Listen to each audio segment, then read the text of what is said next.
ನಮಸ್ಕಾರ.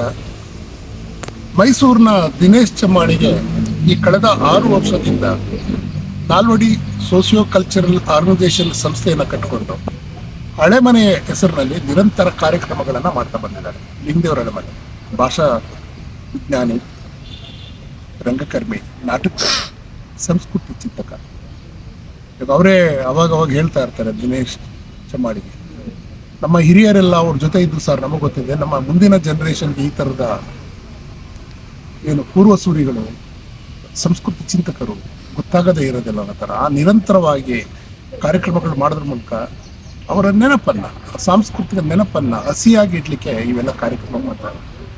ಈ ವರ್ಷ ಹಳೆಮನೆಯ ನೆನಪಿನ ಜೊತೆಗೆ ಒಂದು ದಿನ ಕರ್ನಾಟಕ ರಂಗಾಯಣದಲ್ಲಿ ಸಂಗೀತ ನಿರ್ದೇಶಕರಾಗಿದ್ದಂಥ ಶ್ರೀನಿವಾಸ್ ಭಟ್ ಉರ್ಫ್ ಚೀನಿ, ಮಕ್ಕಳೆಲ್ಲ ಅವ್ರನ್ನ ಚಿನ್ನರ ಮೇಳ ನಾನು ಶೋರ್ ಮಾಡೋದ್ಮೇಲೆ ಅವ್ರು ಚೀನಿ ಮಾಮ ಆಗ್ಬಿಟ್ಟಿದ್ದಾರೆ.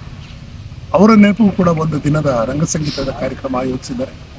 ಈ ಇಬ್ಬರು ನಮ್ಮ ನಡುವೆ ಈಗಿಲ್ಲ, ಆದರೆ ಅವರ ಕಲಾ ಬದುಕು, ಅವರು ಸಂಯೋಜಿಸಿದ ಸಂಗೀತ ಇರ್ಬೋದು, ಚೀನಿ ಸಂಯೋಜಿಸಿದ ಸಂಗೀತ ಇರ್ಬೋದು, ಅಥವಾ ಲಿಂಗದೇವರ ಹಳೆಮನೆಯವರು ಕನ್ನಡ ನಾಡಿಗೆ ಭಾಷೆಯ ಮೂಲಕ, ನಾಟಕದ ಮೂಲಕ, ಸಾಂಸ್ಕೃತಿಕ ಚಿಂತನೆ ಮೂಲಕ, ಬರವಣಿಗೆ ಮೂಲಕ, ನಾಟಕಕಾರರಾಗಿ ಅವ್ರು ಕೊಟ್ಟ ಚಿಂತನೆ ಕೂಡ ನಮ್ಮ ಎದುರಿಗಿದೆ.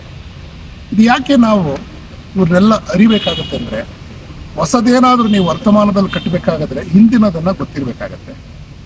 ಪೂರ್ವಸೂರಿಗಳು ನಡೆದ ದಾರಿ ನಿಮ್ಗೆ ಗೊತ್ತಿಲ್ಲದೆ ಹೋದರೆ ಆ ದಾರಿಯಲ್ಲಿ ನೀವು ನಡಿಬೇಕು ಅಂತಲ್ಲ, ನಿಮ್ಮ ದಾರಿ ಕಂಡ್ಕೋಬೇಕಾದ್ರೆ ಅವ್ರು ಯಾಗ ಮಾರ್ಗವನ್ನು ಕಂಡುಕೊಂಡ್ರು ಅನ್ನೋ ಒಂದು ಅರಿವು ಬೇಕಾಗತ್ತೆ. ಈ ನಿಟ್ಟಿನಲ್ಲಿ ಏನು ನಾಲ್ವಡಿ ಸೋಷಿಯೋ ಕಲ್ಚರಲ್ ಆರ್ಗನೈಸೇಷನ್ನು ನಿರಂತರವಾಗಿ ಸಾಂಸ್ಕೃತಿಕ ಕಾರ್ಯಕ್ರಮಗಳನ್ನು, ನಾಟಕೋತ್ಸವಗಳನ್ನು, ರಂಗಚಿಂತನೆಯನ್ನು ಮಾಡ್ತಾ ಬಂದಿದೆ.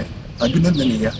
ಈ ವರ್ಷ ಕೂಡ ದಿನೇಶ್ ಚಮ್ಮಾಣಿಗೆ ಲಿಂಗದೇವರು ಹಳೆಮನೆಯ ನೆನಪಿನಲ್ಲಿ ಅದೇ ದಿನ ಚೀನಿಯವ್ರದ್ದು ಕೂಡ ನೆನಪಿನ ಕಾರ್ಯಕ್ರಮ ಇಟ್ಕೊಂಡಿದ್ದಾರೆ.